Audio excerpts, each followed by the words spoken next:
Hello YouTube and welcome back to the channel here today. Today we're going to be watching episode 24 of Revolutionary Girl Utena and we're pretty excited to be here doing so. I have just finished recording the second, half of last week's video, which is kind of wild. And I guess I'm wondering how much of that is going to apply to this episode, which seems to be a way more contained Suwabuki type thing. Again, I wonder what I'm doing with YouTube comments with this Patreon thing. I have a Patreon, by the way. You can subscribe to it and get 1 week ahead. I don't have YouTube comments right now, and I don't have any confirmations, neither here nor there, as to what I should be thinking going into episode 24, if I'm even correct. Are we even going to address this stuff in episode 24? From the preview last week, it seems to be more of a Suwabuki thing. I don't know. Either way, with the YouTube comments, I think I'm hosting the video still on YouTube. So if patrons want to leave comments, they're obviously still going to be read as I go to the next one, if that makes any sense. So almost like the comments are Patreon locked. Something like that. I think that's the best way to go, and then I'm just a little bit more active in the public comments when the videos do go public. But either way, that's inside baseball stuff. We're seemingly doing a Suwabuki thing. How can we brush what we just saw under the rug and not address it? I don't know, but the show continues to surprise me in doing so. So I'm imagining this is going to be a bit of an easier episode, but we will see as we continue. Either way, not much else to say, so I guess I'll just do some chill stuff. So if you like the video, consider liking the video. If you like the video and you want to see more, consider subscribing to the channel. Comment below anything you thought about the episode, anything I could do to improve my presentation. Comment below. I'm doing follow for follow on Twitter, so follow me on Twitter if you'd like me to follow you back. And the Discord, join Discord, love Discord, Discord, and the Patreon, join Patreon, and give me money. If you have already given me money and you're seeing this a week early, thank you for giving me money. I like that. But yeah, it's available if you want it. And yeah, if you're seeing this public, probably episodes 24 and 25 and 26, are available, something like that. It's up to you. Either way, I'm going to stop shilling and watch episode 24. And I'll see you in a second with that copy. Rightio, I have episode 24 up there ready to go. 23 minutes and 27 seconds on this one, so please sync up accordingly. As always, I have a picture-in-picture version in the description below ready to go, as well as using the last episode of the Some Stuff subset. I'll need to download something next week when I do that video, so looking forward to that as well. Please advise me if there's something in particular you guys would like. But yeah, just going to give this a 3, 2, 1 and jump right in. Rightio, 3, 2, 1, go. New Utena content time. After I've watched episode 23 like 3 or 4 times now. Blowing my mind yet again. But it's time to get back into the, normal gist of things and not trying to guess if people are ghosts or not. So, you know.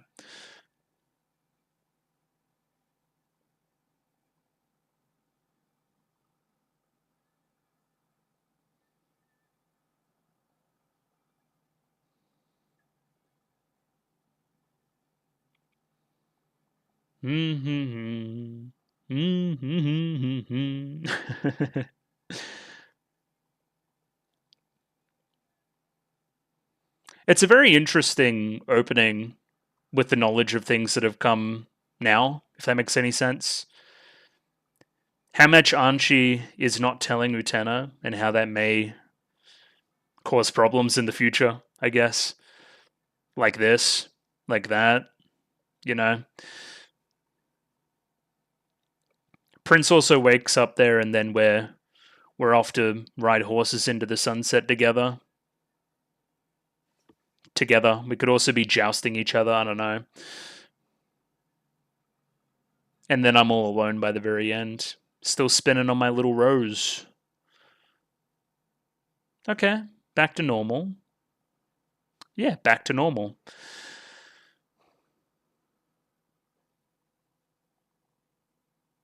Okay. I see. Thank you, slave boy.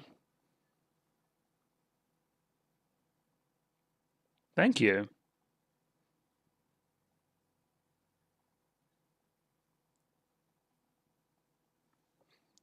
Secretary boy is at it again. Really? Really? Really? Who set this animal loose this time? Was it you again?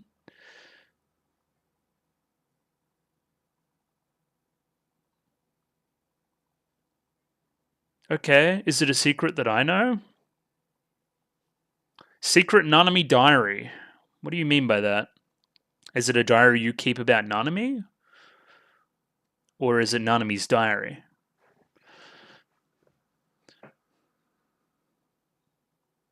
That's fun framing, I like that.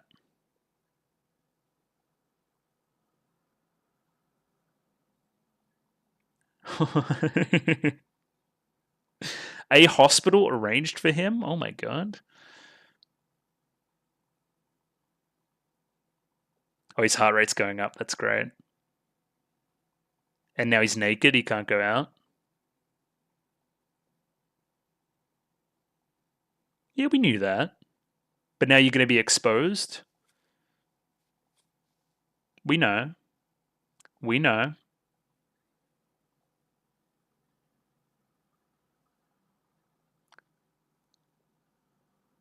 Ruined him?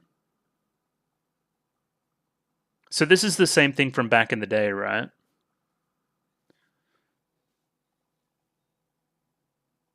Yeah, this is like episode fucking 3 or something. Oh.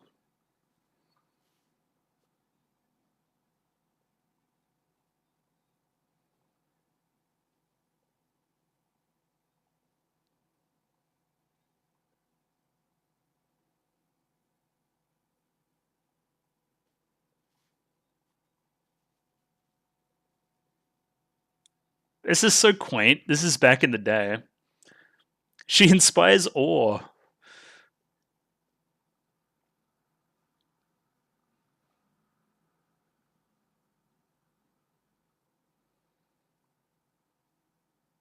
Yeah. That's funny.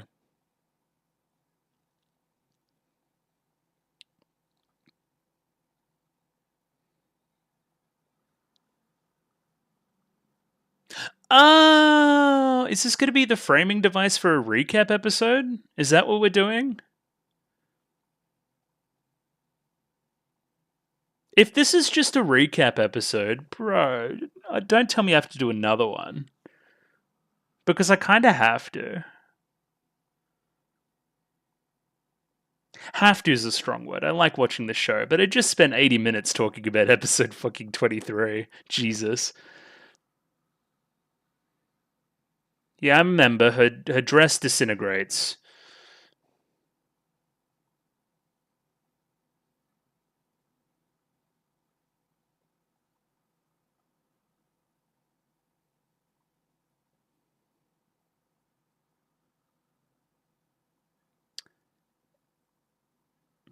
Yeah. Nah, there's someone bigger running shit in the shadows.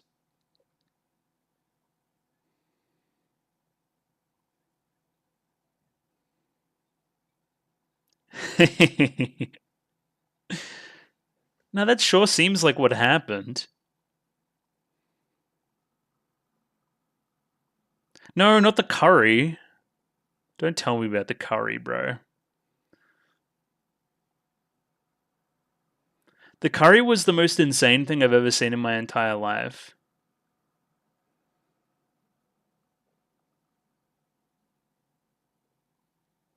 I most certainly remember.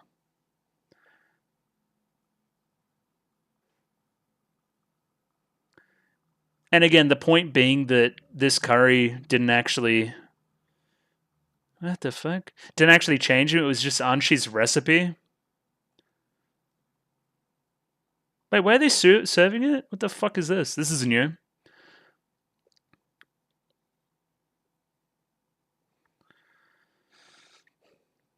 I like that the elephant's already there too. That's pretty funny.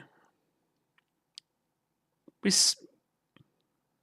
agonizing, blow your brains out, trippy, roaring elephant, super spicy, 900 billion fold curry. Of course. Blow your brains out is a very interesting way to say that. It's got a different connotation these days, I'll tell you that.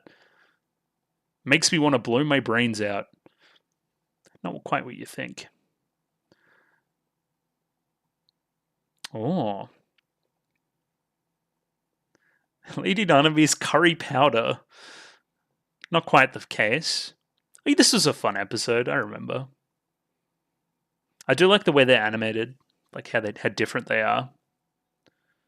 I talked about a lot about character design that episode as well. I think it's very good at that. Spices things up. Hardy ha.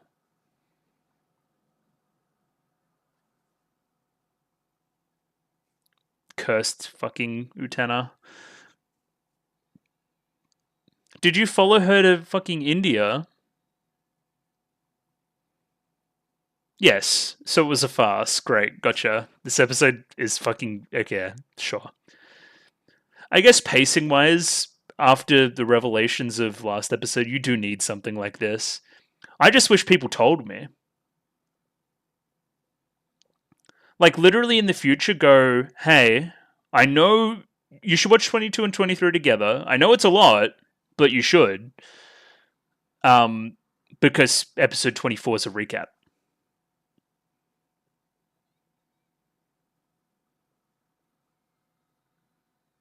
Wow. It's interesting. It's not even recapping the current arc. It's recapping weird side episodes from weeks ago now. Yeah, I remember how you trip. Funny.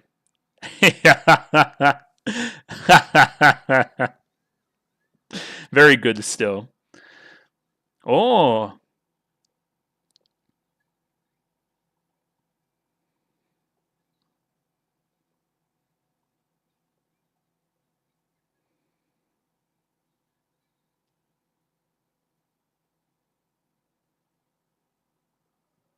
Kare. You really are friggin' evil.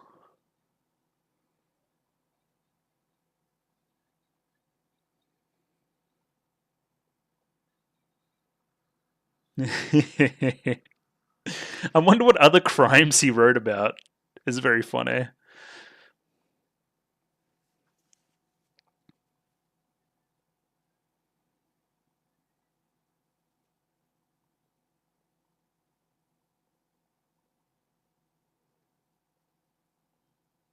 I remember this too. Yeah, this was Mickey stuff very early. Yeah, because now you're going to do animal gags. Again, very funny scene. I'm happy the show is as funny as it is because, again, coming off some very intense episodes, episode 20, episode 23, it's important to remind the audience that this show can just be funny. A pretty heavy arc overall with the Black Rose stuff.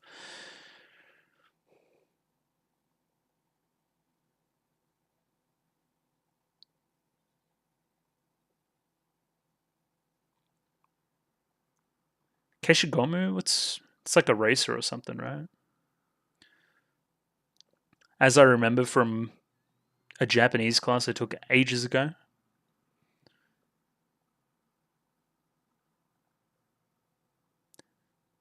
Yeah, the yassified mongoose, I remember. And then we thought this thing was real, but in actuality, it's just a fucking blow up thing. Yeah, bro was in the closet. Something like that, anyway. Oh, you really are evil. Also, yeah, where Suwabuki was like laying down to see that is funny.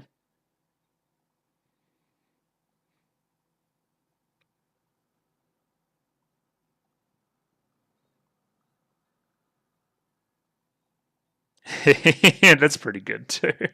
A lot of yars.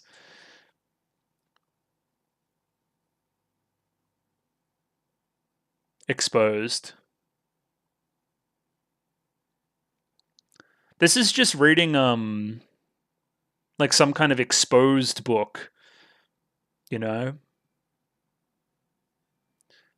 Finding out what people really think about you. Damn. This shit's crazy.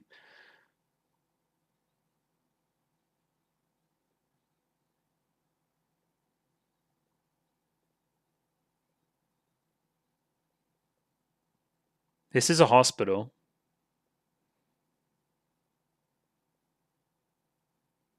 Bro's just sleeping.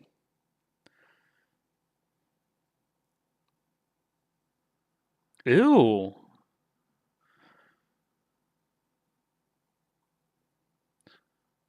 I still maintain that Choo Choo is the grossest thing that's ever existed in any piece of fiction.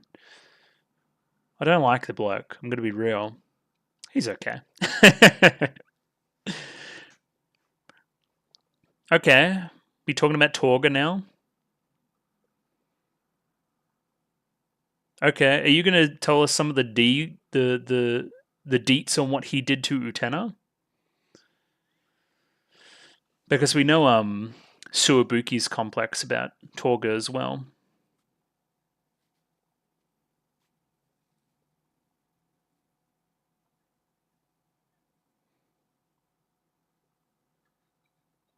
Stop reading the book.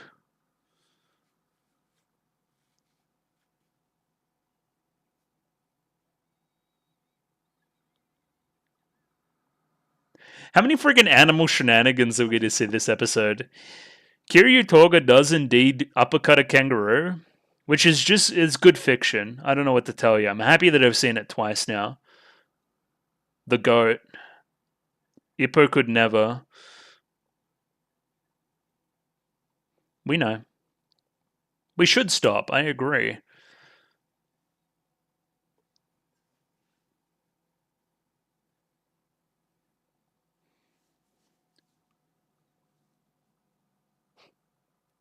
Oh, feelings Amoy. Wait. Monogatari reference? That shit's crazy. What are we talking about? Strategy? Wait, this is just the Suwabuki episode from before, where she thinks she's being stalked?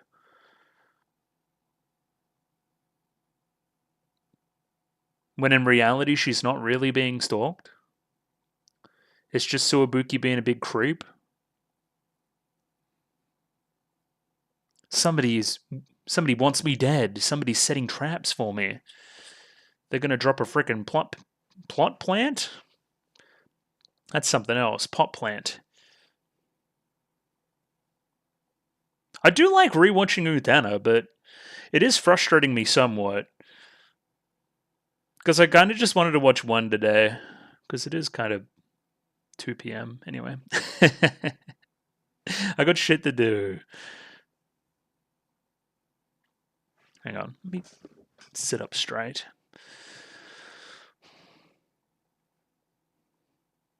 Ugh.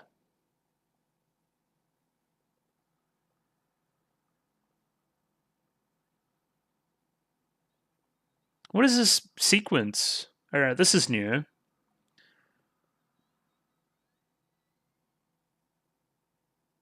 I guess I forgot to mention that during the latest Suwabuki episode.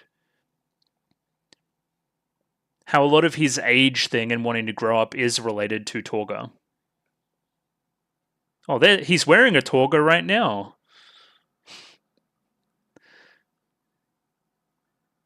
Evil plans. We know. Yeah, beat his ass.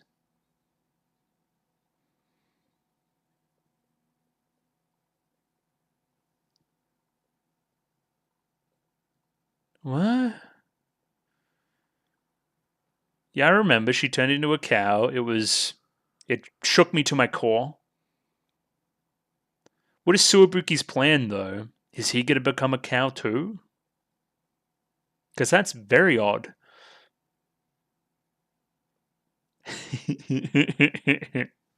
Not with the puns again, bro.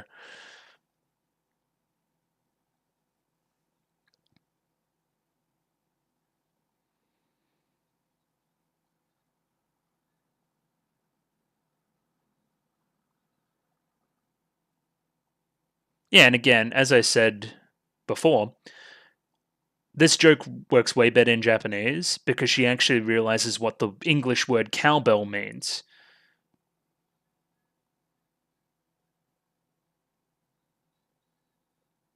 Pretty good. Kalfstjan.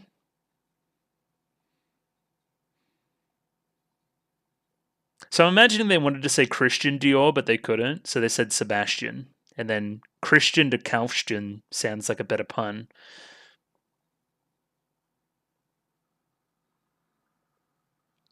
She already kind of is a cow in soul, so it's just the body that needed to catch up. Nah, Nanami's alright, I'm cracking jokes. Stop with the puns.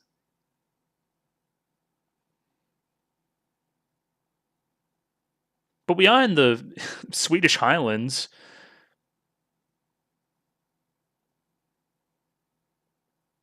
She's fucking evolving? Do I really have to watch her turn into a cow again? I think I do.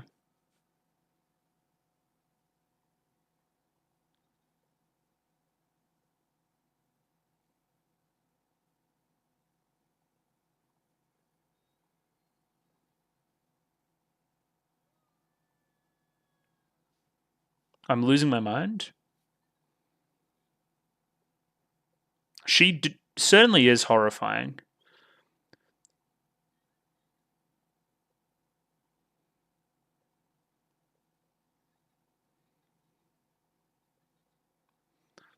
Music's kind of spooky, though.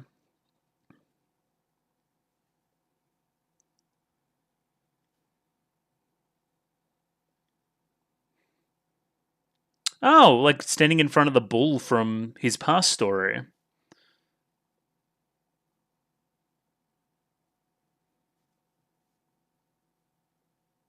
But yeah, this is his like imagination. Okay. You won't send me off to market to be meat? Cursed. No. Stop. Even in his cow dream, he's still a small cow. Odd. Stop reading my cow fantasies. Don't look at my, elephant. What? Why is she falling? Ah, that's great too. That's fantastic. Oh, and then the whole thing was a fucking nightmare? Don't tell me it was all a fucking dream. No, it wasn't. She's fallen. She fell off. Okay.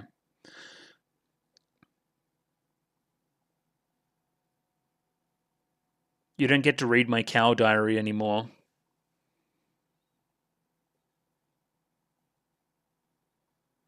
What is happening with the heart rate? What was that? Very good. What's the 24th strategy for episode 24?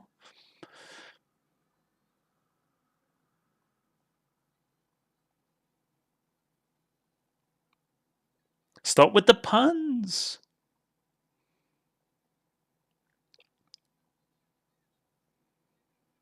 What is the king has donkey ears?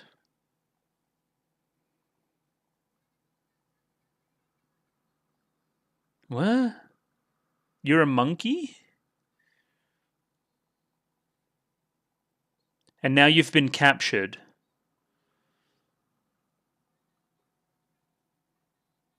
Thank you, robot. Alright, and now we're back to our home planet. Stop. Why? Now my question... What the fuck? My question is how much of that there can now be applied to what happens to the Shadow Girls next? Because last time we had a break in arc, we had a break in structure with the Shadow Girls as well. So I'm imagining that's going to happen. I'm in a pickle. I've scheduled this all very incorrectly. I don't know how to rectify that. Because I need to now go and download an episode 25 from somewhere. Because I've been destroyed. Because obviously I can't just upload this. Especially considering this is going to be the first one that people actually have to pay for. You can't just make it a recap episode. That's ridiculous. But obviously, as a result, I probably won't end up talking about the recap episode very much, considering, hey, it's all recap. The only thing it really gives you, well, the last recap episode was actually full of little nuggets. It was really good. This one, not so much. It's just about Suwabuki being kind of strange and being very devoted to Naname. But outside of that, don't really know that much. Not really much. Not really much. Are you going to give me a little preview? All right. We'll be living with my brother? This is our new room?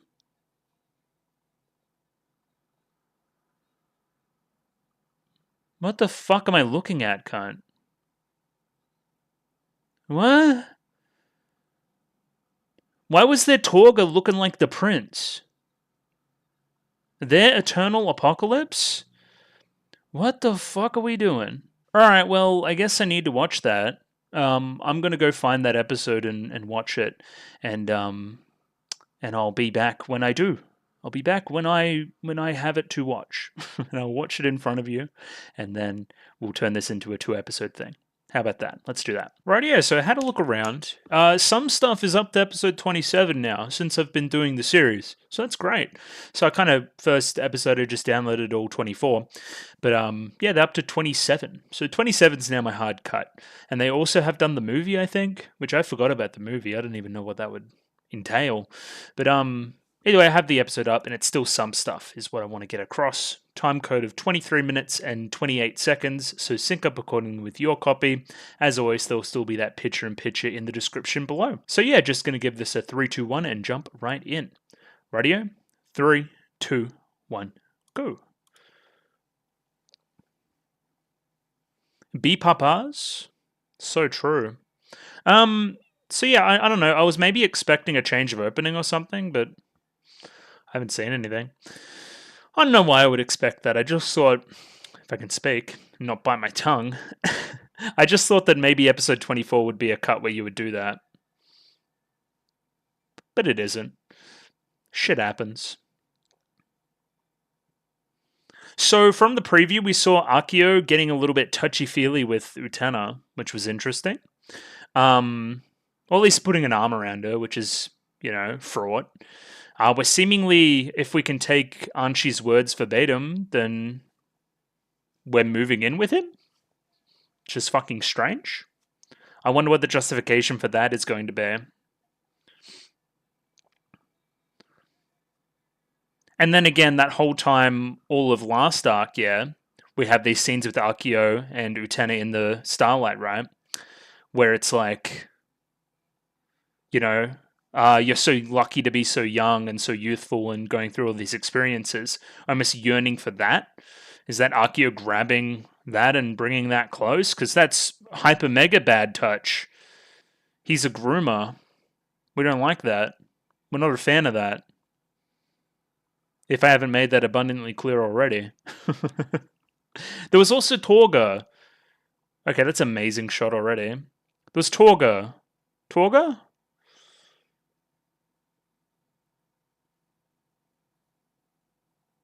Okay, you're Akio. And you're in a fucking car. I didn't even know cars existed.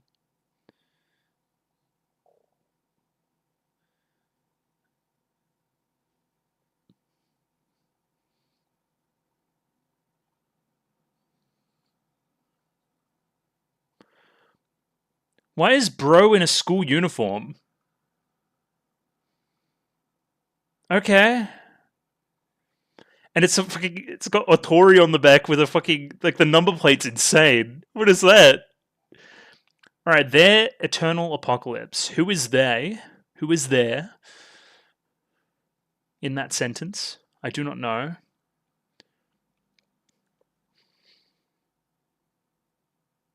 Hello, Wakaba. Oh. Wakaba doesn't need anything like that. I'm just going to be honest with you.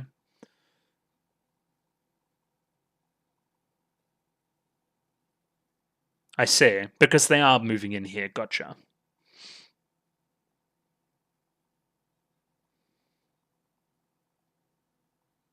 In the haunted house.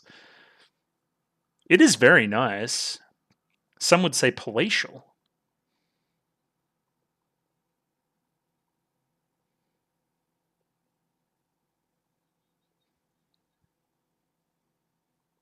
No. Bro is like 28. He shouldn't be in a school uniform.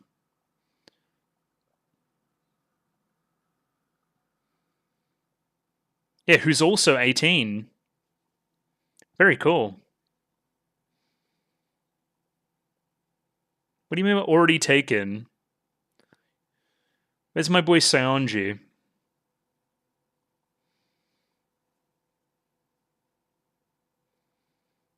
No family. Interesting.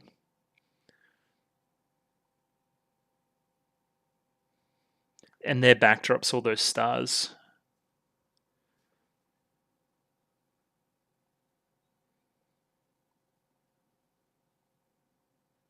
Hi.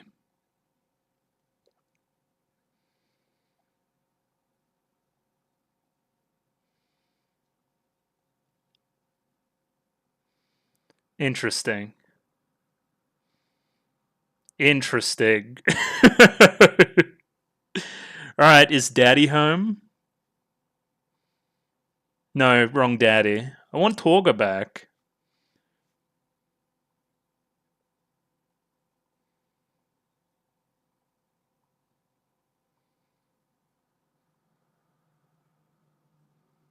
What is happening?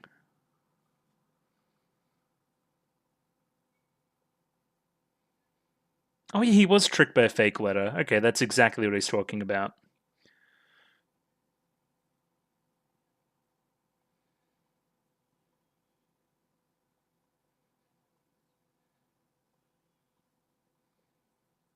What? There's a gondola? Like a boat. We're taking a boat now? We're taking on a nice little trip down the stream?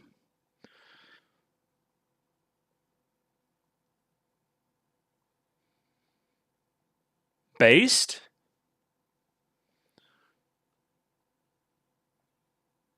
But we also just lost the game in the metaphor, so...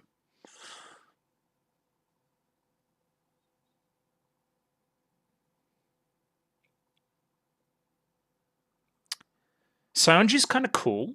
Thoughts? It's purple lipstick? Yeah, I don't know who the end of the world is. That's freaking me out.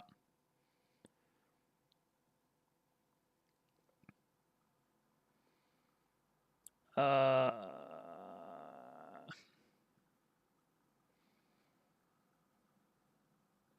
I imagine this guy, he smells like the cheapest cologne. Just the cheapest. Oh. Why is he going, look at this star as well? Isn't it a planetarium? What?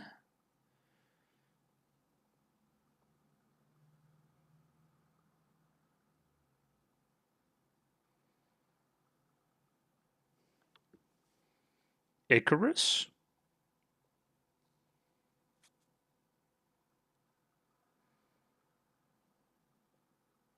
You're odd.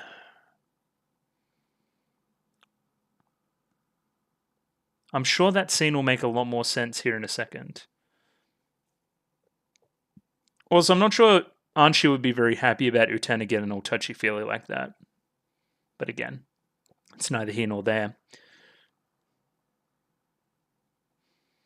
That's more on Big Bro than my friend, I think. What an evil bloke. I'm keen to go on this gondola. That sounds interesting. What? What's her hair? Did she get extensions?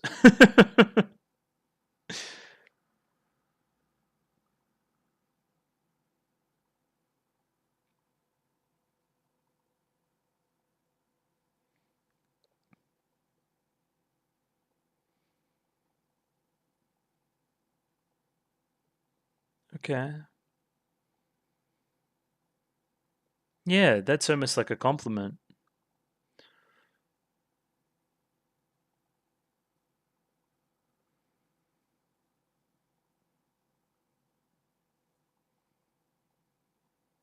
That's a nice thing to say.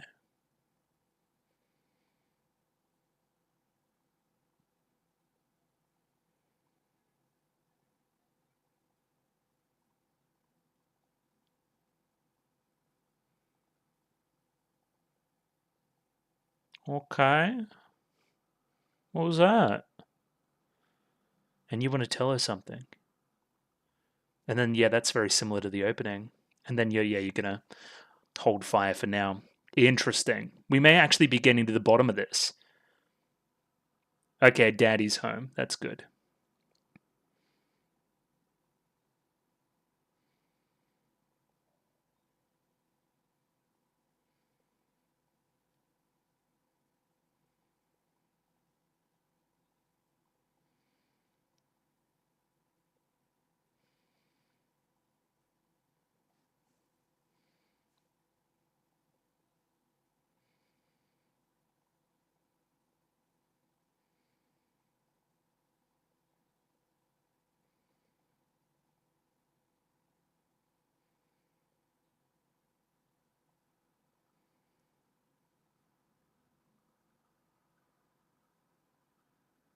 Okay, so you're like trying to pull him back in almost.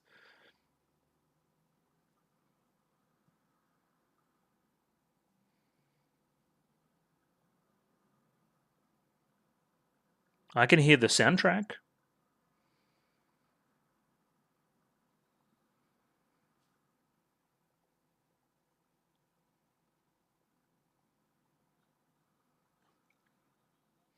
Why are we driving cars?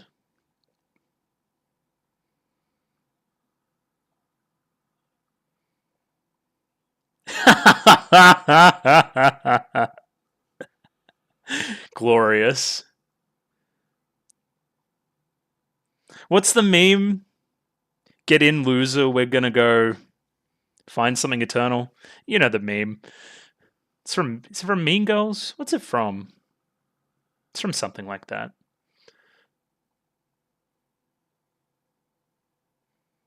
Oh, this is fucking slick. I want them to do some fucking Initial D type fucking drifts. And yeah. Why is he wearing a school uniform, bro?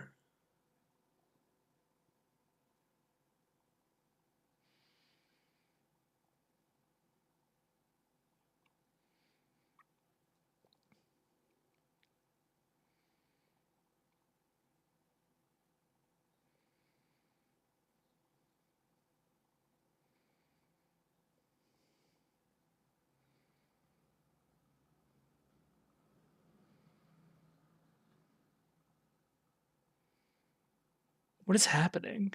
Yeah, I remember. This was really gay. Yeah, kinda.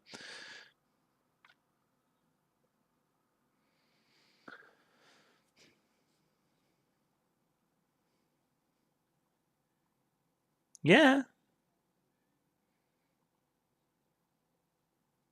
I don't know. I don't know what that eternal thing is. Yeah, you mean Utena.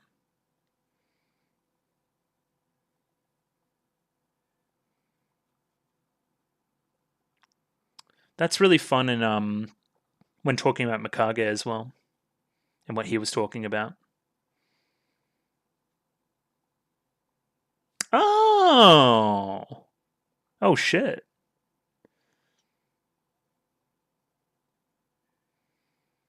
Okay. Should we take this on its face value? Do we believe that's true? Okay.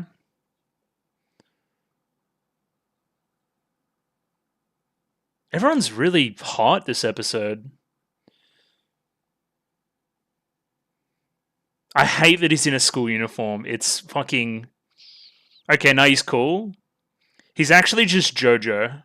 Alright, cool, fine. Alright, there's a lot to unpack there.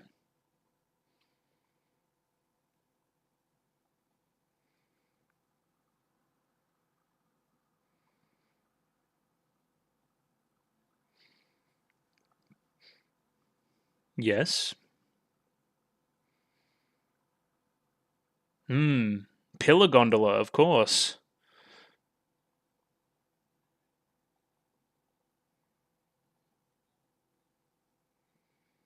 Okay, Sanji's back on his bullshit. No. I took a nice car ride. See this car behind me? Unfortunately, I'm not the same person. Look at my car.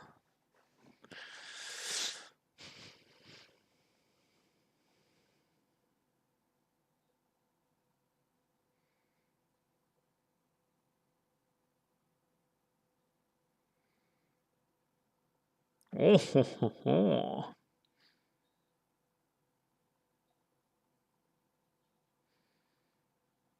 Mickey, Mickey. Alright. No, you're being a pest again. You know. Oh, that sounds like a shadow girl. Oh yeah, it's even bigger this time. Great.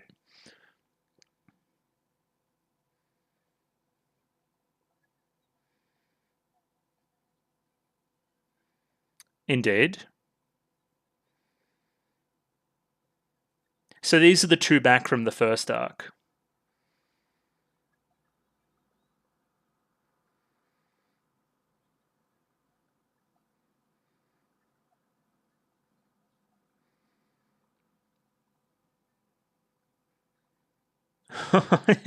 What are we talking about?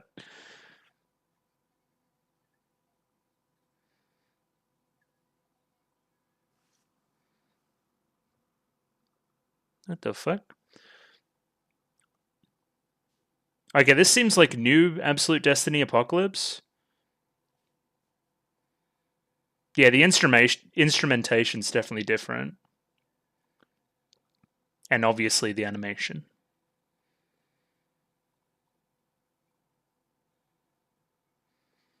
Where's my fucking gondola?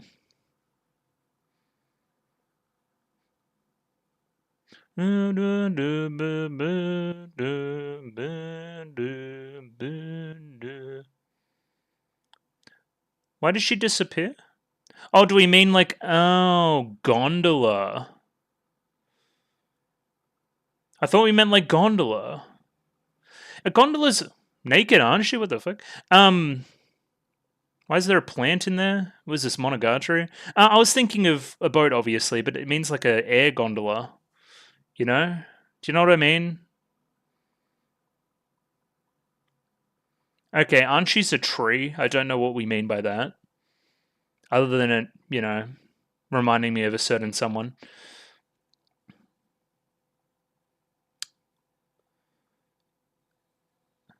Okay, pretty.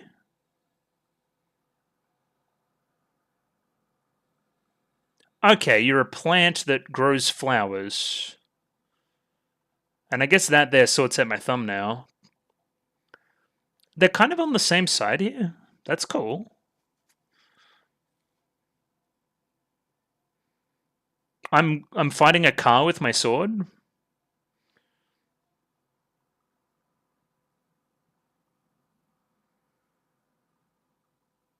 Alright, I have a feeling that Saonji is about to get squashed.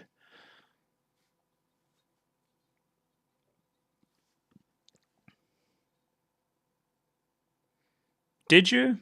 Also, what is this song?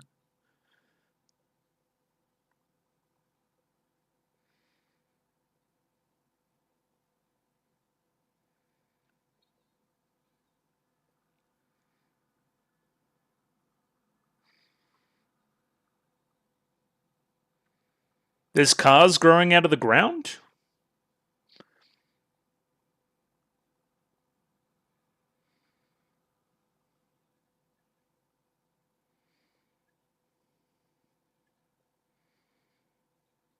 Oh, yeah, he did see something eternal or something.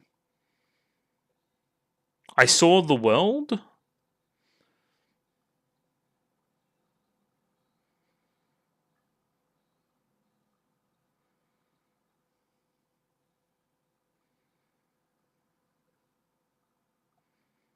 Oh.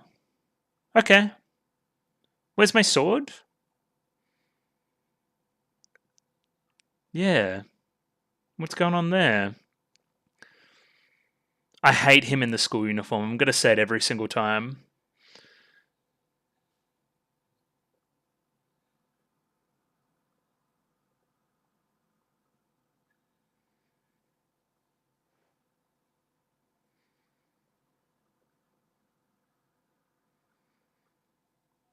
Okay.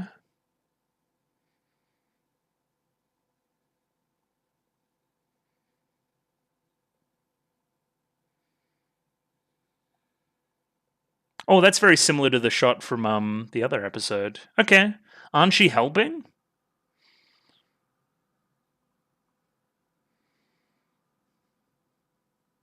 What is happening?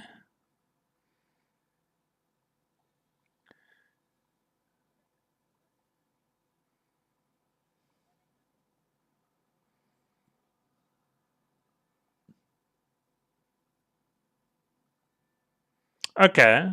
Weird. I'm pulling Utena's sword.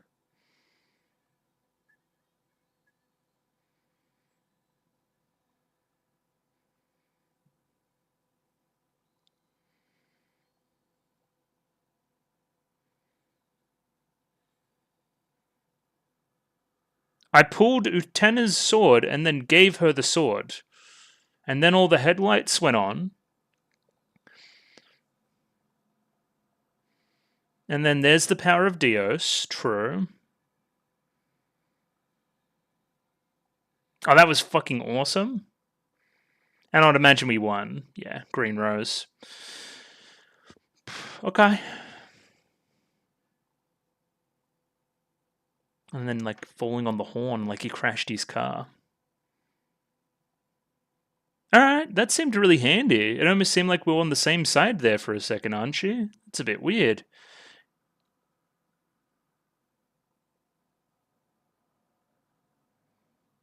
Such lengths to be friendly with him.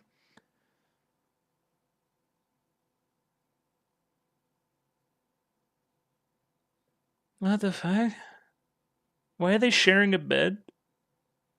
I mean, it's their prerogative, but still.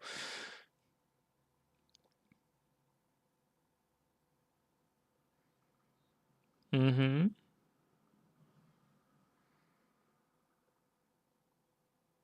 Yeah, it was odd. Why did it disappear in the first place? Alright, you're fucking... Alright, bad touch. We don't like this guy. If you didn't already know.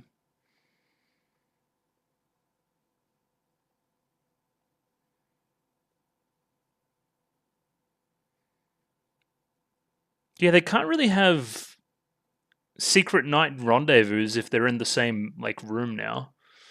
Or house. Or maybe they can, because I heard a lot of moans just then. Which is more than kissing. Oh, this is new?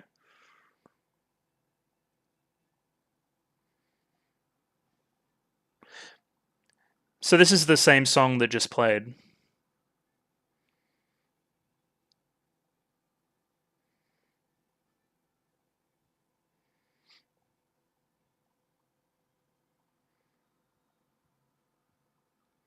That'd be another good thumbnail too, actually.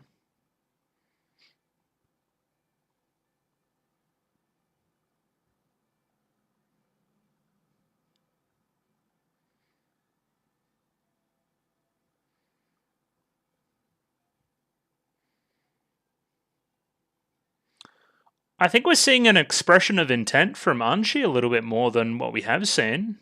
She seems to be opposed to at least Saonji, and seems to be with Utena.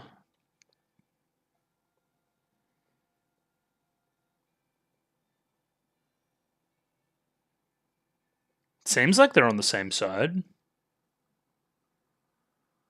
Okay. Sure. What's next? Oh, okay. Causeway again? Okay. So, interesting. We may go through a lot of people again.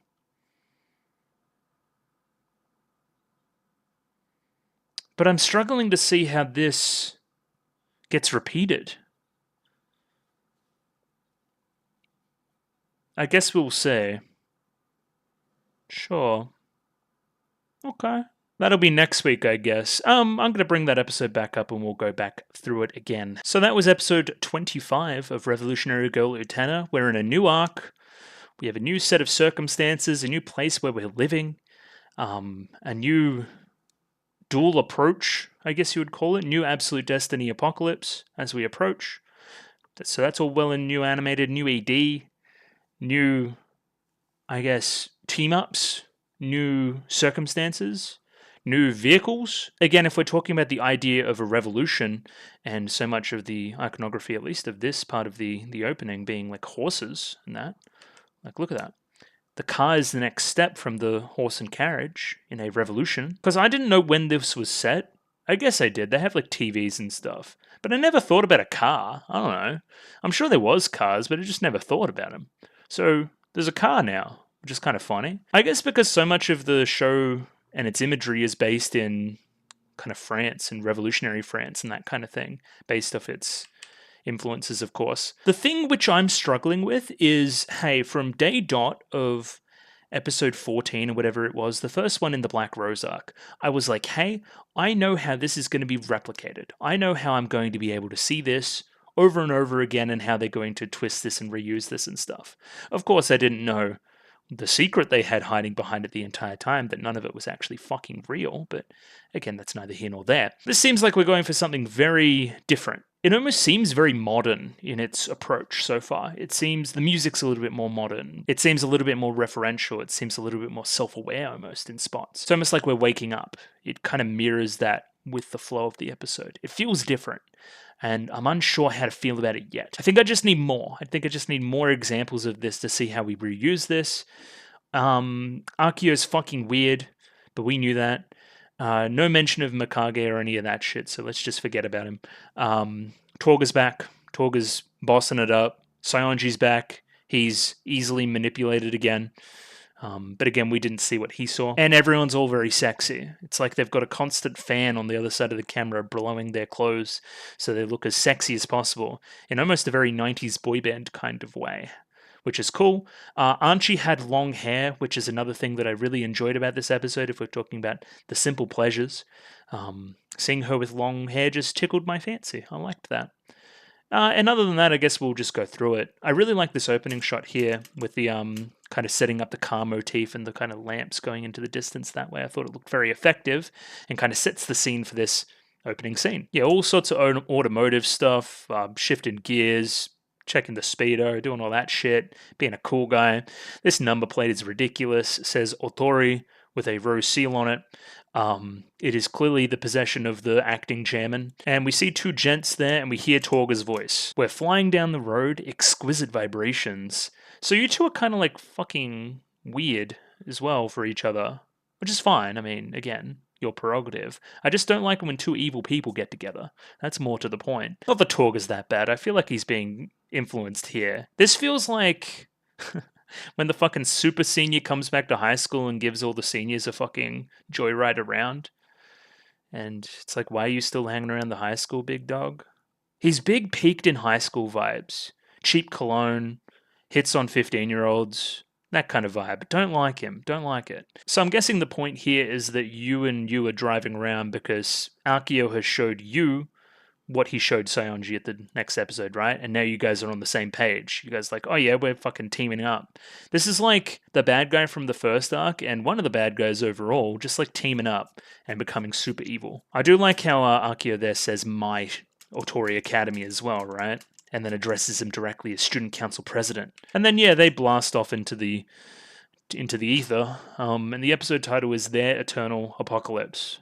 I don't know who the they is. Is it Akio and Torga? Maybe. That would imply that from the opening scene, that they're planning something and now we're living in their eternal apocalypse, which is no good. Apocalypse is a bad word. We don't like that. Then we hear the ding of, I guess, the elevator stopping and then the ding of a doorbell, and we see that Wakaba has decided to pay the tallest tower in Otori Academy a visit. And here he is, Mr. Creeper. He's, standing by the door like a creep. And I guess last episode was probably a preview that I shouldn't have read, but it just basically explained this. This would have been way more of a surprise if I did it the proper way, but again, that's neither here nor there. They're living with Akio now. They've decided to move out of the haunted place where they used to live, and now they're in the tallest tower. They're in the penthouse suites, nice tall windows, tall fucking roofs, gold walls everywhere. It's very prestigious. It's a nice step up.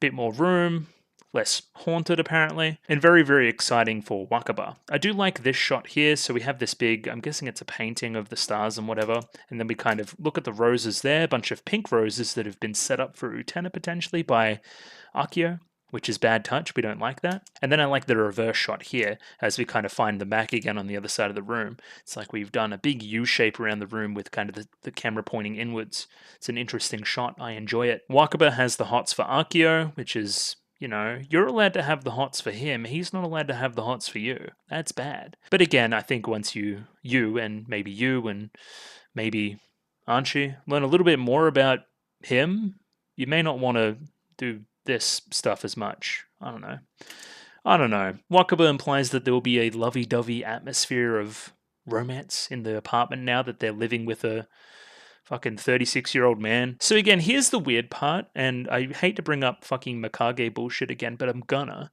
He was about this age when Nomura was around, which was ages ago. We visibly seen that Tokiko aged. So what's the deal with Akio? I don't know. We bring up here that he also has a fiance, a person that we haven't seen again, really. Why is she not living with you? Where is Kane? Kane? I'm always bad with names. Why isn't she here? Why does she know that you're living with two 15-year-old girls? One of which is your sister, but one of which is not. Thoughts? The justification here is, since we have no family, I naturally wanted my sister near, but I didn't want to break the special bond that she had with her friend, so he brought Utena along as well. Again, Utena's an orphan, she doesn't have parents that would consent to such a thing, and make an easy target for you. Kind of the fading from the pink roses into here probably indicates your true motive in all of this, which is getting closer to you. We're on Choo-Choo watch again. He was just in the vacuum cleaner and now he's sneezing, so he now has allergies. We can add that to the list of Choo-Choo knowledge. In an attempt to impress Akio, we also have Wakaba here being very attentive, almost like she's being a host and again, trying to get Big Dog's attention. Something which Utena notices instantly, but Akio's eyes the entire time are placed on Anthy and looking at her reaction to this. Now, I think this episode almost stands out as a turning point for Anthy. Maybe. As I think the scene in the bedroom here in a second is quite important.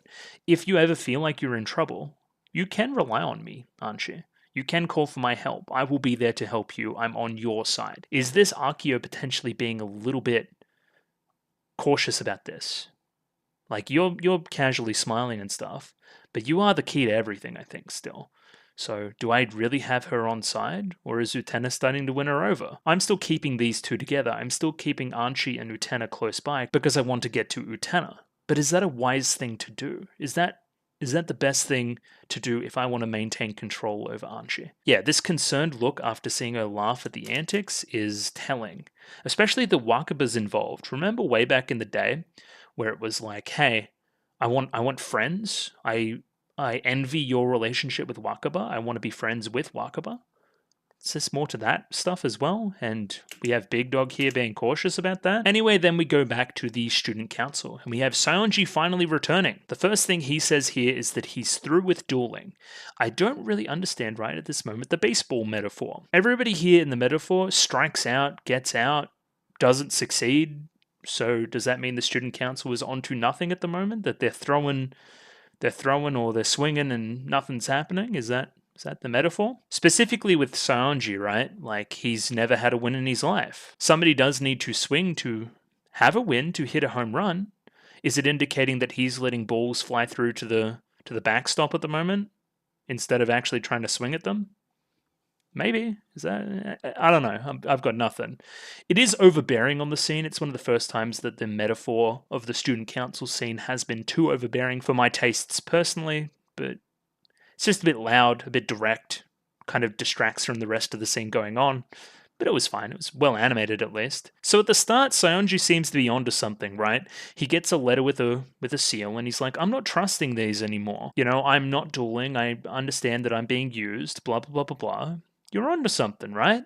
But then Juri has to hit back with, you're just more cautious because you got tricked by Torga before, which reminds him of his feud with Torga, which then maybe links into future scenes in the episode. Either way, it seems like everybody got a little letter, and the letter says that in the center of the stairway to the dueling arena, there is a gondola. We're calling it a gondola, which I thought it would be like a boat in Venice. Those are gondolas, right? I thought it was going to be one of them. As it turns out, it's just an elevator. So we're elevating, almost in direct contrast to Mikage and his elevator down, we're now taking an elevator up to the dueling arena. Very similar to the elevator up to Akio's little penthouse suite as well. And again, we're doing this important dialogue piece and we have fastballs flying by Mickey's head. Again, just a little bit much for me. Sayonji, even upon learning the contents of the letter, that there's this gondola and it'll take us to a new, better arena, he's no longer interested. He doesn't want to be a lackey of the end of the world. We'll see how long that starts in the episode, or maybe he's stupid and will get out. I don't know. I will not fight because of somebody's orders, he says. Proceeds to fight because of somebody's orders. Either way, it seems like everybody is now questioning the motives of the end of the world, who they actually may be, why are they telling us this now, what's the significance of this.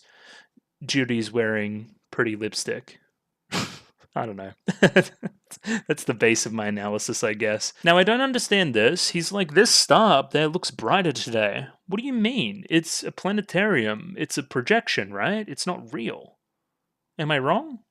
Is that not how planetariums work? So either way, he's getting all touchy-feely, pulling her close, trying to impress her with his star knowledge or whatever the hell. That star shining bright up there is Venus. Ake no Myojo, the morning star. My name Akio comes from this star's name. Now, again, I don't want to do I guess, astronomy-esque analysis of this, but please, if you have more information regarding this and what this may infer, please let me know. I thought Venus was largely associated with femininity, but maybe I'm wrong there. Apparently that morning star is also known as Lucifer. So you're named after Lucifer? That's not something you tell young women on dates. That's not cute at all. Lucifer's like the devil. Are you the devil? That's no good. Again, we're getting more and more into this kind of religious symbolism angle to it all, which I find interesting as well, with all the talk about God in episode 23. Yeah, the star that was once an angel yet chose to become the Prince of Darkness. Now, this is interesting from Anthy. So, knowing the rest of the content of the episode, who is she actually concerned about here? Is she concerned that Utena is coming in on her territory, or is she concerned for Utena's well-being being around Mr. Akio? There's some particular shots here of Akio. I paused on one before, just super close-ups with a pretty detailed line work that I think are intriguing. It's almost like we're seeing a closer view to him, the real him in certain spots. Looking up at Venus, it's always close to the sun. Unless the sun sets, it can never shine, which is also indicative. What must it think as it shines? And there's some bigger thing shining next to him? This is backstory shit, I reckon. What is the prince up there that's sitting on the fucking egg? Is he the sun in this little metaphor and you got outshone? Or is Anthy outshining you or something like that? You'd have to imagine the two are almost related like that. God has been associated with the sun for a very long time. Potentially Lucifer being next to God and God outshining him, and I need to wait till night for me to shine. There's lots and lots of stuff there. Yeah, this is pretty interesting metaphorically, and I'm sure, again, one of you can talk to that to higher detail. Yeah, okay, that's fucked. So Akio clearly has money, and Himamiya's still cooking food for him and calling her Master Utena. There was this shot here as well, almost like the two were about to smooch, like she was leaned in, kind of facing him, and then leaned away at the end. I guess all this, like, tension between Utena and Akio can be kind of attributed, or at least, I guess, made more interesting by the claim from Akio here in a second that he is the prince from Utena's little fantasy, right? I hope not. I hope he's not. I hope you're fucking lying. Yeah, he gives an evil look here. I think he's having his way with Utena in a way that isn't great. Now, this here is a fantastic shot in a fantastic sequence. Very, very cool. I love this. I love this. It's just like the opening, kind of hands reaching out, hitting a certain point, trying to see eye to eye, but being pulled in two different directions. Lots and lots of symbolism of two hands doing this, kind of separating the two. But here for a fleeting moment, they're together and can actually talk things through, and it seems like they're close to the same page. That's interesting as well from Utena. Akio's cool and all, but he looks really sad when he talks about the stars, like he's someone who's lost something precious. Again, when he talks about the stars, he's probably thinking of the past and the stuff with, again, the prince that's sitting on the egg. Oh, and then this. There's still something about Akio that gives me a nostalgic feeling. And then Anshi's like, there are times where you give me a nostalgic feeling yourself, Utena. Well, the nostalgic feeling for Utena about Akio is probably based on him maybe being the prince. I don't know. However, I don't know why Utena is nostalgic for Anshi. Unless Utena is a representation of the prince. The prince we'll see in a bit who was kind of carrying and protecting Anshi here in this little scene in a second. I'll pull it up. Either way, this is a very important line. Hey, Anshi, if you're ever going through something and you need help, come to me first. I'm basically in your corner. I'm going to help you out. I want us to have that kind of friendship. And this is almost like a look at Anshi who's like, we're stripping back the layers. This is the real her. Without all the artifice, without all the glasses, without the everything, right? This is a real moment, it feels like. And something that, based on the ending here, she seems to take it to heart. Again, this scene here is what I was talking about before. This seems like a very young Anshi being protected by the prince. And what's the dialogue here? I understand. From now on, I'll live with you so that we can help each other. Interesting. And then, of course, the hands, the stuff I was talking about before. Yeah. We'll live together. Interesting. It seems like the prince is an actual guy, and there's some form of sacrifice that has kind of torn Anshi and him apart in a way. And then Anshi here goes to reveal a secret. Utena-sama, in truth, and then never mind, doesn't tell her what she wanted to tell her. But this was one of the most vulnerable moments for Anshi that we've seen thus far, right? And again, I keep rattling on about the real her. I think we're getting closer and closer. Now we have Saionji and Toga. Saionji is through with this shit. He doesn't want to do it anymore. Blah, blah, blah, blah, blah. I've moved on. However, the representation of his masculine fucking inadequacy shows up in Toga and basically goads him to follow him, to show him something, and yeah. He seemed like he was past this shit. It's like what you guys were saying before. He seems okay when separated from Toga, when separated from all this masculine fucking energy. He seems like an okay guy. But when he gets brought back into the fold, he's so gullible and so, I guess, influenced by his environment that he goes straight back to his bad old ways. And again, continues to lose. Just not a very smart guy. Toga here basically pushes his buttons. Your competition for kendo is child's play. Utena beat you just like she beat me, so we're still inadequate. We're still not ready to be there. Tells him that I haven't given up on the duels yet. I'm better than you. I haven't run away. Like challenging his bravery almost, right? So it's important to think that, hey, Toga was in a terrible spot. Toga was depressed. Toga was this. Toga was that. He's back, right? And he's back because Akio showed him something in the car. So, hey, if I want to bring Saionji back as well, it makes sense that we'll go through the exact same thing. And yes, you'll hear this sound if you truly haven't given up yet. It's the sound of a motor. It's the sound of the car starting up. And yeah, we're ready to go. And yeah, he gets his Backstreet Boys on and does this pose and tells him to let us go forth to the world you desire, Saionji. Oh my god. I don't know about driving the car inside the dojo, but they certainly do that. Again, I know I talked about it a lot, but Akio being this guy that almost can't let go of this youthful feeling, he can't move on. He's eternally youthful and really creepy as a result. Wearing a school uniform, having his hair flowing out like this. Just bad vibes. Very, very bad vibes. Again, I don't know how old he's meant to be. He just feels like he's 48 years old all the time. Just feels like a real creep. Either way, the tone really shifts here, and it's a very suave tone. It's got this almost jazzy bend to it. The soundtrack's really carrying it, and it's this almost noir driving scene at night, right? It feels like a late night joyride with your mates that you probably shouldn't be doing, but you're doing anyway. Saionji is still prickly here. He's not really going along with their thing yet, right? Toga keeps trying to pull him in. He keeps pushing himself away. He's not ready. They reference their own friendship. Toga presses the button of, their past. I don't believe that you don't believe in friendship. I think you still do believe deep down. Again, based on what we used to have, which was a little bit more of a friendly rivalry before it turned sour upon what happened that night with the coffin, when Saionji felt very inadequate and then it kind of spiraled from there. And yeah, again, we press the buttons here. Why do you strive for eternity? Why are you doing what you're doing? What is the base of your motivation here? Do you remember the girl who was in that coffin all that time ago? Of course I remember. It's the basis for this entire complex that I have. And again, Saionji's putting on airs here. This wasn't important to me. I barely remember it. Blah blah blah blah blah. We know you're bullshitting. Again, that night where Saionji was so reminded of his own inadequacy, right?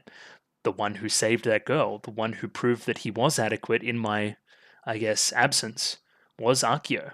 Akio's driving the car. He's right there in front of you. He was the prince, according to Torga at least. Now, I don't exactly believe that because I think Akio would have been 55 years old at the time, so he can't really, he's not fitting the vibe for me. Now Sanji knows who is the person that basically sunned him way back in the day. He gets furious. What are you talking about? This is new information, blah, blah, blah, blah, blah. Exquisite vibrations is what's said. I will now show you the end of the world. I will show it to you. Now again, in this context, right, the end of the world sounds more like a location. Where I've been saying the entire time that it's a person. Is the end of the world as an entity just Akio? I don't know, maybe. But it feels like there's something even beyond that we see when we get to the end of the world. Now again, if we were to repeat a sequence, this is a sequence that I would repeat. Maybe taking different characters on a late night joyride and showing them the end of the world and influencing them to, I guess, fight Utena again. I don't know, like next week, Causeway could be the one in the car, something like that. Like, remember when we had a really blown out, really long sequence with the elevators with Kanai way back in the day? Maybe similar here. Saionji gets the blown out driving sequence where other characters will have a truncated version. Back to daytime now, and Miki is giving Utena the piece of information about the gondola. Considering she doesn't get letters from the end of the world, she needs to be made, I guess, aware of certain pieces of information, like the gondola. Important piece of information for sure. And then Saionji arrives, car in tow, and he's telling us all about how he's so back. He's so back on his dueling bullshit, and we're going to draw Utena in. He has changed. Who he was yesterday is not who he is today, and he's ready to fight again. He's ready to reclaim the Rose Bride. One other thing I'm thinking about as well is, yeah, okay, we've had this similarity with the elevator sequence, right? Which was a long going down. Right? Down an elevator, right? With a car, we're going kind of, along a parallel line very fast in another direction, right? Think about cardinal directions. With the elevator, Mikage's elevator, we're going south. With this one, we're going east or west. And with the gondola, or potentially something in the future, we're going north. We're going up. I just think that's kind of neat. That's basically it. Either way, Sanji still doesn't like stupid Choo-Choo very much, just throws him away. And he's right back on his bullshit. He's slapping people, slaps Mickey, gets him out of the way. We go and try to help him, and then he's all over Anthy. What a terrible person. Again, he just kind of walks up and claims her, and then Utena says, "Can you stop?" And then we just kind of run into the duel sequence. I guess this is important too. So we have the UFO crashing. UFO crashes into the tower of the school, and then they kind of hop out and the Shadow Girls continue their little play.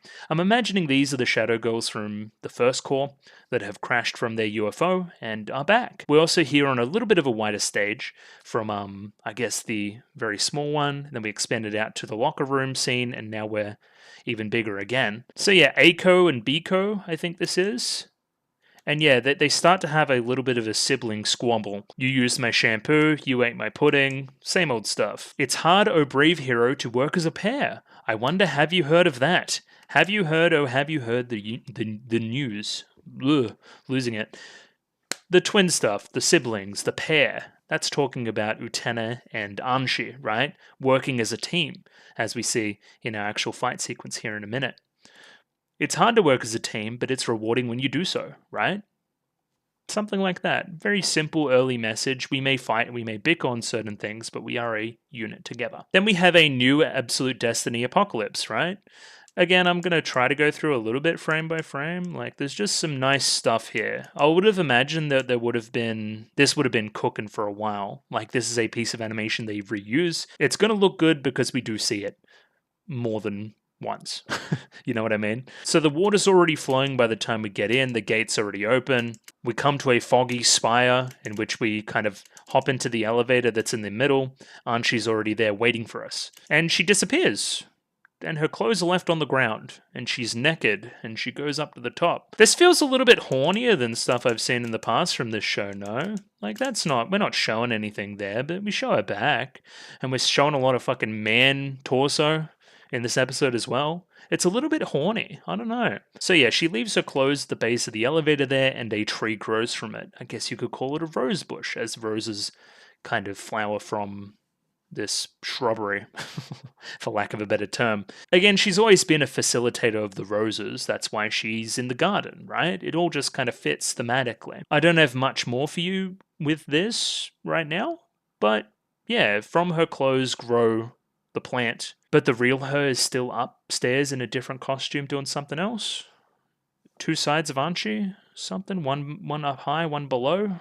Sure. Yeah, there's some really evocative imagery this episode. I really like all the stuff with the car, as well as the stuff here. As well as, yeah, there's new sequences for, like, dressing Utena as well. She does a number of those things, as well as the unique sword pull we see. Yeah, this stuff, you know, very magical girl, very Sailor Moon, for sure. And then, yeah, we see the plant here, right? See what color roses they are, and then that kind of builds our vignette here as well. Pink roses. I am the tree in which holds Utena. I am the wind beneath her wings. You know, that old adage. Yeah, they're just kind of slaying. They're just kind of owning. They're just kind of serving. They're just kind of any other number of words as well. They're just, yeah, they are the moment. This is fun too. We see the car come up here, obviously holding our boy Saionji. And yeah, I love his pose here. I love the soundtrack coming in. Definitely a little bit more of a unique spin on the instrumentation. Much more modern from what we've been feeling before. It feels like a brand new world. It feels revolutionary. It feels like what it's meant to feel like. It feels like Persona. It feels like a lot of things. So Saionji again is back on his bullshit, but even more so. So in the past I used to believe in the Rose Bride's emotions and whatever, but now I believe that the Rose Bride has no will of her own. Again, they used to be kind of sweet. We used to have a diary. I don't know. Just forget all the times I beat her up. You know, normal stuff. But yeah, he's clearly changed his tune. He sees her as way more of an object now. And then Utena swears to kind of take him down a peg, and all the cars kind of grow out of the ground. Very similar to our little tree before. Now we've got cars. Very cool. This is also very similar to the things that were placed on desks last core. As they relate to the certain parties, the car clearly relates to Saionji right now. I wonder if we'll have different things growing out of the ground when we fight, say, Kozue next week, or Mickey, or Judy, or whatever, right? This is also a fantastic shot, just very inventive. I love the car kind of drifting around the side of the arena here, mirroring Saionji's verve in the particular fight. Saionji feels spurred on because he now knows that he's seen it, he's seen the world, he's seen the end of the world, and he's coming with that knowledge for Anthy, because she's the key to it apparently. I'm imagining we're not going to see what the end of the world is until way later. I also like this face from our boy. And yeah, we're just going to kind of follow that through with each of the characters. Now, this is interesting. I have no idea why the Sword of Dios disappears. I've got nothing for you as to why that occurs. Because it seemingly is a surprise to Torga and Akio as well, who are very keenly watching on the sidelines. I like how he's crossing his legs too. I don't know, but it just tickles my fancy. From there, the soundtrack changes and we go into a little bit more of a traditional Revolutionary Girl Utena song, which seemingly mirrors the new ED. So we'll read the lyrics here so we can kind of not do that a little bit later on. So yeah, now Saionji's posing a real threat, and we don't get to really see the emotion on Anthy's face, but I would think that she's feeling pretty bad about this, considering she's the one that jumps in and helps Utena here in a minute. Instead of being stoic and bored in the fights now, she's invested. She wants to help Utena. That's something, I think, right? This face here may look like boredom, but I think she's a little bit more invested. Prehistory, perfection, solitude in the desert. Air, atoms, celestial body of causality. Okay, the very basis of our being, taking it back to the very start. Yes, a child of Earth is conceived, an embryo of philosophy. Now, we've been very specific about almost like the egg and cracking the world's shell and that kind of thing, and the thing that the prince is sitting on being very similar to an egg as well. So embryo here makes a little bit of sense. Again, revolutionary stuff, the embryo philosophy, right? Expansion, new ideas, that kind of thing. An egg, perfection, origin in that which is nested. Origin, the start of the world, as opposed to the end. Stamen, pistil, a single seed. Like, you know, you've seen Franks, you've seen Darling in the Franks, so I know what stamen and pistil is alluding to, and a single seed, and but that's also with plants as well, and how they, the parts of that biology and how they reproduce. So reproduction, sure. Yes, a child of Earth grows, a child of philosophy. And sphere of the moon, sphere of Mercury, sphere of Venus, sphere of Sun, sphere of Mars, sphere of Jupiter, sphere of Saturn, and further beyond, the infinite endless cycle. A type of organic mechanism, perpetual motion or something? What did that say? Yeah, a type of perpetual motion machine, motion from nothing. Revolution again, perpetual motion machine, something impossible. Something that's brought up by Mikage in his little flashback as well, that something eternal is like a perpetual motion machine, something that the physics of this world will not allow. It is motion from nothing, nothing, and then the prince descends, and then Utena fucking dominates. Which is all well and good. We'll go back and look at the fight. The lyrics of that song are very interesting, and how they're applied in the ending is also very interesting. So the sword of Dios disappears, and we're reminded in this moment of the words that Utena said to Anthy back when they were going to sleep. You know, let's help each other out. Come to me if you have a problem. I want us to have that kind of friendship. Anthy here realizes that Utena is in trouble and rushes in to save the day. This shot here specifically as well, if I can find it, very much mirrors the shot of Saionji, who was attacking Utena before Torga jumped in the way, right? During the first arc of the show. Instead of Torga jumping in the way this time and getting slashed, instead it is Anthy who protects the both of them and pushes both out of the way. Now again, in the past, the Rose Bride has been a third-party, you know, impartial observer type operator, right? It's a duel over me. I have no agency in that. I'm not going to, you know, enact my will on this situation at all. I don't have a horse in this race. Now I do. What has changed? What has changed? Besides that one interaction during the sleepy time sleep, when they're sleeping together. I don't know. I don't know what's changed, but I like it. I like this new direction from Anthy. She's doing good things. And again, as I talked about before, taking agency. We would have never seen Anthy do something like this in the past. Outside of a few moments, remember when Wakaba was attacking and that Utena was kind of compromised because of that? That's when Anthy kind of stepped up as well, when her life was in danger. But now she's stepping up because Utena's in danger, right? That's something. That's new. O rose of noble emotion, I beg of you, manifest.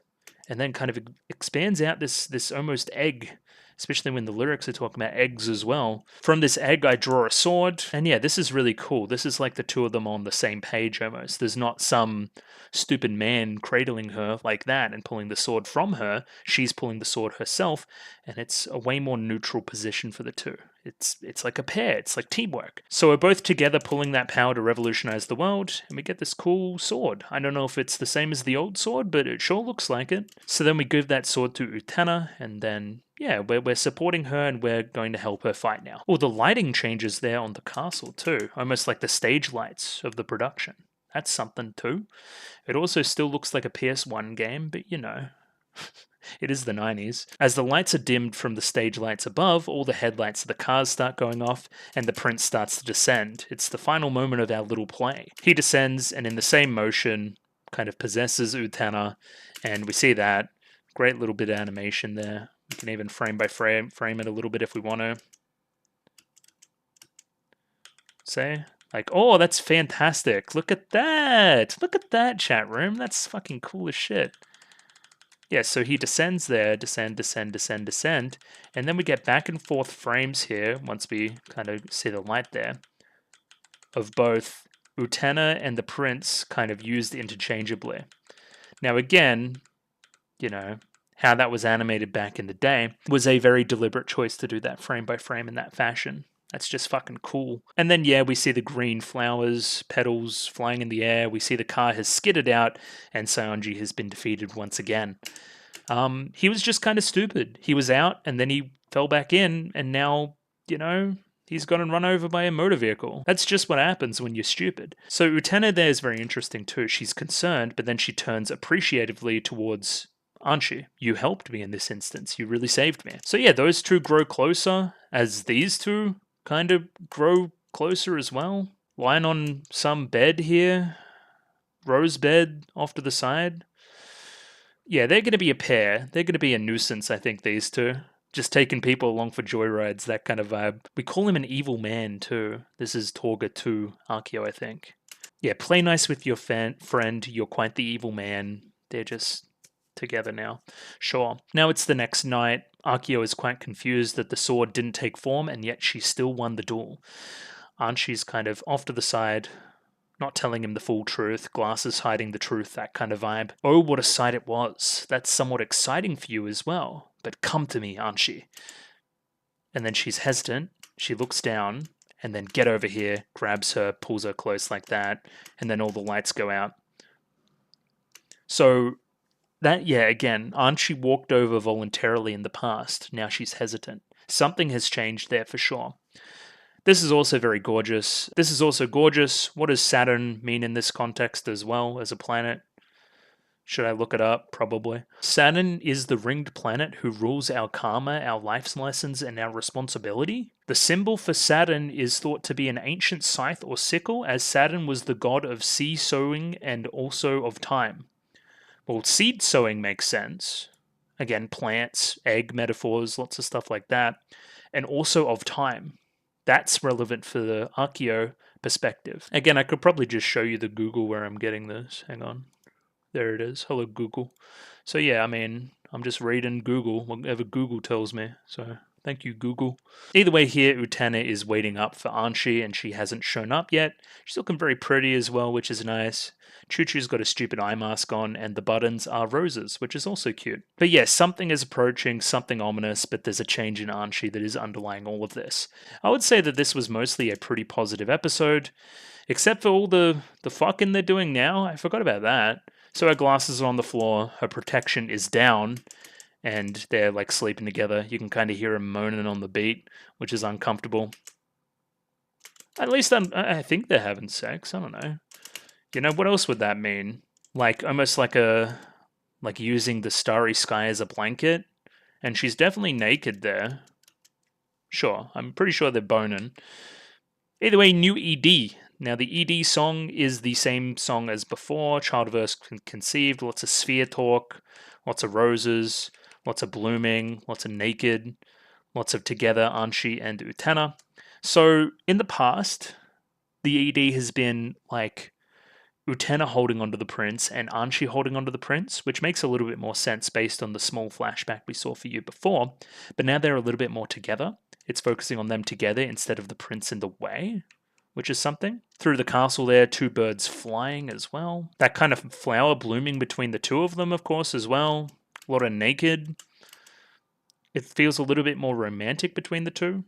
And yeah, I like the instrumentation and the vocal work here as well. It's quite nice. Yeah, this here without the credits obviously could be a pretty strong thumbnail as well, but that's all inside baseball stuff. Not random image, that's something else. Yeah, that was episode 25. I enjoyed that thoroughly. I thought that was great. I saw great progress for Anthy, but also it's introducing the new stuff for the arc, which I think is appreciated as well. So double thumbs up. I'm going to skedaddle because this went way longer than I thought it was going to do. So just some chill stuff. If you like the video, consider liking the video. If you like the video and you want to see more, consider subscribing to the channel. Anything I can do to improve my presentation, comment below. I'm doing follow for follow on Twitter, so follow me on Twitter if you'd like me to follow you back. And the Discord. Join Discord, love Discord, Discord. And yeah, I'll be back next week for more Revolutionary Girl Utena. Thanks for watching. Oh, Patreon. Don't forget the Patreon. And yeah, I'll catch you guys later. Thanks for watching. Bye-bye.